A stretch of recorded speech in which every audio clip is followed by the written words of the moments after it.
Operate कर रहा है और हमारे फिजिकल ऑफिसेज हैं, कराची में भी हमारा ऑफिस है और the major focus is about building up how you can build your e commerce business from Pakistan and how you can become a successful freelancer, क्योंकि पाकिस्तान इस वक्त नंबर 4 पे है फ्रीलांसिंग में और हम ये एक्सपेक्ट करते हैं, उम्मीद करते हैं कि पाकिस्तान नंबर 1 भी हो सकता है, बिकॉज हमारे पास बहुत ज़्यादा टैलेंट है और वर्क फोर्स जो पाकिस्तान से बिल्ड हो रही है इनके अंदर एक मल्टी टैलेंटेड स्किल्स होती हैं, यानी कि ये एक लेवल पे काम नहीं करते, इनके पास मल्टीपल स्किल्स होती हैं। कोई ग्राफिक डिजाइनिंग करता है तो उसके पास को कंटेंट राइटिंग भी आ जाती है, वो सोशल मीडिया भी देख लेता है, यानी कि हमारे पास ऑलराउंडर ज्यादा हैं पाकिस्तान के अंदर। प्लस चूंकि हम ऑब्वियसली हमारा जो एक्सचेंज रेट है, जो हमारी इकोनॉमी के हाल है, तो उसमें अगर डॉलर में अर्निंग कोई कर रहा है और उसका कन्वर्जन जब देखता है तो वो एक ऑटोमेटिकली अट्रैक्शन क्रिएट होती है कि अगर आप सिर्फ महीने के $500 भी कमा लेते हो तो that is more than lakh right now. 1 lakh something 10,000 20,000 बनेगा, जो कि डॉलर रेट अभी चल रहा है।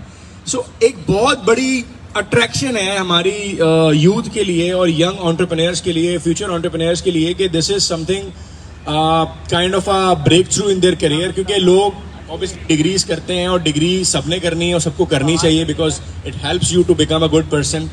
ग्रूमिंग होती है, पर्सनैलिटी बिल्ड होती है और ओवरऑल आप एटिकेट सीखते हैं, किस तरह से प्रोजेक्ट्स करने हैं, डेडलाइंस मीट करनी है, टास्क मीट करने हैं, टीम्स में ग्रुप्स में कैसे काम करना है। तो ये सारी चीज़ें बहुत इंपॉर्टेंट होती हैं। सो आई वुड सजेस्ट कि आप सारे लोग जो यहाँ बैठे हैं, how many of you would like to become successful entrepreneur? कितने लोग बनना चाहते हैं? सभी बनना चाहते हैं? कोई है ऐसे जो नहीं बनना चाहते, वो सिर्फ जॉब करना चाहते हैं? जॉब वाली आवाम है कोई इधर? सही है। अच्छा, मैं कभी भी ना जॉब को बुरा नहीं कहता हूं, टू बी वेरी ऑनेस्ट, कि यार नौकरी नहीं करो, डायरेक्ट अपना काम करो, बिकॉज नौकरी करने से मैंने 5 साल जॉब की है। सो मैंने 5 साल नौकरी करने में बहुत सारी चीजें सीखी हैं, अपने अंदर बहुत सारी चेंजेस देखी हैं, बहुत कुछ बिल्ड किया है, पेशेंस, स्ट्रगल्स, किस तरह से पॉलिटिक्स को डील करना है, किस तरह से निगोशिएशंस करनी है, किस तरह से चैलेंजिंग सिचुएशंस में अपने आप को फर्म रखना है।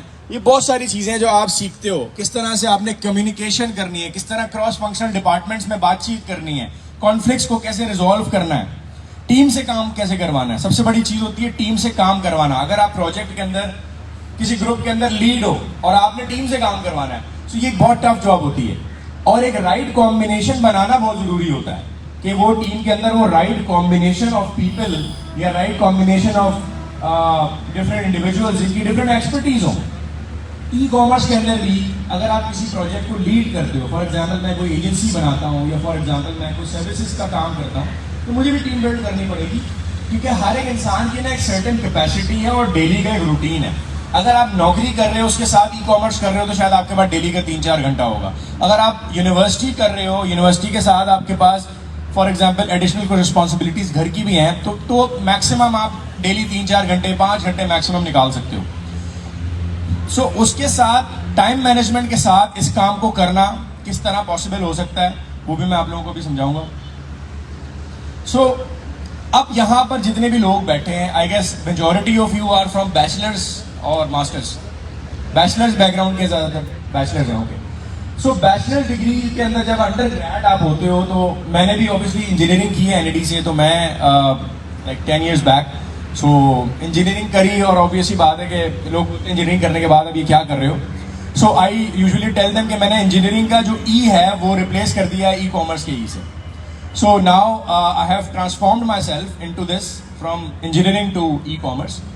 लेकिन इस ट्रांसफॉर्मेशन के अंदर क्यों मैं इंजीनियरिंग की तरफ से ई कॉमर्स की तरफ आ गया, बिकॉज जब आप बैचलर्स कर रहे थे या जब मैंने बैचलर्स किया तो उस वक्त ऑब्वियसली बात है कि जब आपकी इंटर के अंदर परसेंटेज अच्छी आती है तो आप एनईडी से ले जाते हो मेरिट ऑब्वियसली के बेसिस पे, वरना ऑब्वियसली आप डिफरेंट यूनिवर्सिटीज में डिफरेंट प्रोग्राम्स में चले जाते हैं। सो इंजीनियरिंग करने के बाद आई रियलाइज्ड कि यार ये जो फील्ड है ना वो शायद मेरे लिए नहीं है and I should opt for something related to management. मेरे दोस्त एमबीए करने जा रहे थे तो मैंने आईओबीएम से एमबीए किया सप्लाई चेन मैनेजमेंट के अंदर and I really have transformed my self. क्योंकि मैंने जो ग्रूमिंग अपनी वहाँ होते हुए देखी, क्योंकि एमबीए के अंदर या मैनेजमेंट के अंदर, बिजनेस स्टडीज़ के अंदर आप रोज़ाना को प्रेजेंटेशंस देते हो, केस स्टडीज रिजॉल्व करते हो, 10,000 चीज़ें होती हैं। वो इंजीनियरिंग एनवायरनमेंट में हमें उस वक्त नहीं मिलती थी और हम लोग बहुत टेक्निकल चीज़ पे काम कर रहे होते थे। So keeping that in view, मैंने जब एमबीए किया और मैनेजमेंट स्टडीज़ की तो मुझे अंदाज़ा हुआ कि यार I have different skills which I was not initially trying to identify in me. मुझे नहीं लग रहा था कि मेरे अंदर वो चीज़ होगी, but I got to know from different people and different my teachers as well कि you do have good public speaking skills and you can present yourself well. जैसे जैसे मैं आगे अपने करियर में बढ़ा, मैंने नौकरी पहले अपनी 2014 में की और उसके बाद when I transformed myself into this area, तो मैं 2017 से ट्रेनिंग्स करा रहा हूँ। 2017 से मैंने हर तरह के लोगों को ट्रेन किया है Amazon पे, how they can build their businesses और how they can become a successful freelancer on e commerce platform, जिसमें से जो दुनिया का सबसे बड़ा पॉपुलर प्लेटफॉर्म है वो Amazon है। आप सब जानते हैं कि Amazon बेसिकली दुनिया का सबसे बड़ा प्लेटफॉर्म है। 21 मार्केट प्लेसेस में इस वक्त Amazon ऑपरेट कर रहा है। इनेबलर्स, जो कि इस वक्त पाकिस्तान का सबसे बड़ा ई कॉमर्स मार्केट प्लेस है, ई कॉमर्स का इकोसिस्टम है बेसिकली। सो इनेबलर्स आपको डिफरेंट प्रोग्राम्स कराता है, डिफरेंट चीज़ें सिखाता है। इनेबलर्स की जो इस वक्त फेसबुक की कम्युनिटी है, ई कॉमर्स का इनेबलर